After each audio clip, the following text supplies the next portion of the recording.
এবং অবশেষে আমরা দেখতে পেলাম আমাদের জীবনের নিরাপত্তাটুকু এই রাষ্ট্রে নাই। যেই সরকার ছাত্র নাগরিকদের জীবনের নিরাপত্তা দিতে পারে না, আমরা সেই সরকার চাই না।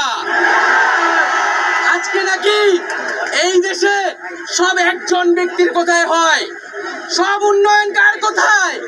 একজন ব্যক্তির কথায় নাকি হয়। সেটা আইন আদালত সব একজন ব্যক্তির কথায়।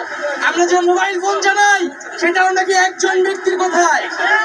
তাহলে যে খুন করা হলো, তাহলে কার নির্দেশে খুন করা হলো? বলুন আপনারা, নাম বলুন, কার নির্দেশে খুন করা হয়েছে? কার নির্দেশে খুন করা হয়েছে? আমরা সেই খুনের বিচার চাই। এবং শুধু পদত্যাগ করলেই হবে না, আমরা এর বিচার চাই।